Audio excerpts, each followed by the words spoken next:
శ్రీ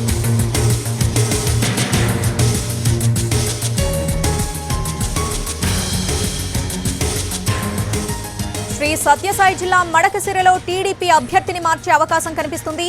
ఈ నియోజకవర్గంలో మాజీ ఎమ్మెల్యే ఈరన్న కుమారుడు డాక్టర్ సునీల్ కుమార్ కు టికెట్ ప్రకటించింది టీడీపీ అధిష్టానం. అయితే సునీల్ కుమార్ కు సహకరించట్లేదు తిప్పేస్వామి వర్గం. మడకసిర టీడీపీలో విభేదాల నేపథ్యంలో అభ్యర్థి విషయంలో పునరాలోచనలో ఉంది అధిష్టానం.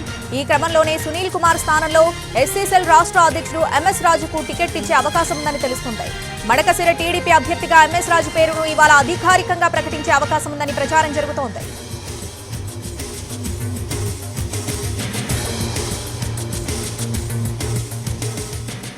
శ్రీ సత్యసాయి జిల్లా మడకసిరలో టీడీపీ అభ్యర్థిని మార్చే అవకాశం కనిపిస్తుంది. ఈ నియోజకవర్గంలో మాజీ ఎమ్మెల్యే ఈరన్న కుమారుడు డాక్టర్ సునీల్ కుమార్ కు టికెట్ ప్రకటించింది టీడీపీ అధిష్టానం. అయితే సునీల్ కుమార్ కు సహకరించట్లేదు తిప్పేస్వామి వర్గం. మడకసిర టీడీపీలో విభేదాల నేపథ్యంలో అభ్యర్థి విషయంలో పునరాలోచనలో ఉంది అధిష్టానం. ఈ క్రమంలోనే సునీల్ కుమార్ స్థానంలో ఎస్సీసెల్ రాష్ట్ర అధ్యక్షుడు ఎంఎస్ రాజుకు టికెట్ ఇచ్చే అవకాశం ఉందని తెలుస్తుంది. మడకసిర టీడీపీ అభ్యర్థిగా ఎంఎస్ రాజు పేరును ఇవాళ అధికారికంగా ప్రకటించే అవకాశం ఉందని ప్రచారం జరుగుతుంది.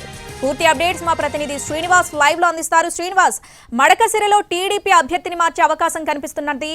మరి దీనికి సంబంధించి సునీల్ కుమార్ కి ఇన్ఫర్మేషన్ అందిందా? సునీల్ కుమార్ రియాక్షన్ ఎట్లా ఉండబోతుంది?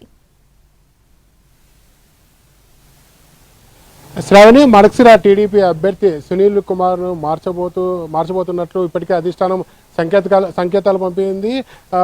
మొదటి లిస్టులోనే ఏదైతే ఉందో డాక్టర్ సునీల్ కుమార్, మడకసిర మాజీ ఎమ్మెల్యే ఈరన్న కుమార్ డాక్టర్ సునీల్ కుమార్ పేరు ప్రకటిస్తూ అధిష్టానం నిర్ణయం తీసుకుంది. అయితే తదనంతరం పరిణామాల నేపథ్యంలో మాజీ ఎమ్మెల్సీ గుండుమల తిప్పేస్వామి సహకరించిందని చెప్పి బాహాటంగానే చెప్పిన పరిస్థితి. ఇదే నేపథ్యంలో ఈరన్న అలాగే తిప్పేస్వామి వర్గీయుల మధ్య కూడా ఘర్షణ చోటు చేసుకున్న నేపథ్యం. మరోవైపు పూర్తి స్థాయిలో సునీల్ కుమార్కు సహాయ నిరాకరణ తిప్పేస్వామి ప్రకటించడంతో అధిష్టానం టికెట్ మార్పుపై పునరాలోచన పడిందని చెప్పవచ్చు. ఈ నేపథ్యంలోనే ఎస్సీసీఎల్ రాష్ట్ర అధ్యక్షుడు ఎంఎస్ రాజును అభ్యర్థిగా నియమించాలని టీడీపీ భావిస్తుంది.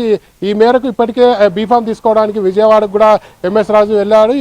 సునీల్ కుమార్కి ఎటువంటి ఏదైతే ఫోన్ సమాచారం లేనప్పటికీ ఎంఎస్ రాజు మాత్రం చంద్రబాబు నివాసానికి చేరుకున్నట్లు సమాచారం అందుతుంది. ఇవాళ అభ్యర్థిని కూడా ఎంఎస్ రాజును అధికారికంగా ప్రకటించే అవకాశం ఉన్నట్లు పార్టీ వర్గాల ద్వారా తెలుస్తోంది. శ్రావణి, ఏదైనప్పటికీ తిప్పేస్వామి వర్గం ప్రధానంగా సహకరించకపోవడం, ఆ నియోజకవర్గంలో తిప్పేస్వామికి పట్టు ఉండడం వల్ల తిప్పేస్వామి సునీల్ కుమార్ తప్ప మిగతా ఎవరిని ప్రకటించినా తాను సహకరిస్తానని కనేకల్లో ప్రజాగలం సభకు చంద్రబాబు వచ్చినప్పుడు తన నిర్ణయాన్ని చెప్పినట్లు తెలుస్తుంది. ఈ నిర్ణయంతోనే పార్టీ అధిష్టానం కూడా పునరాలోచనలో పడి ఎంఎస్ రాజు పేరును ఇవాళ ప్రకటించే అవకాశం ఉన్నట్లు తెలుస్తుంది. శ్రావణి.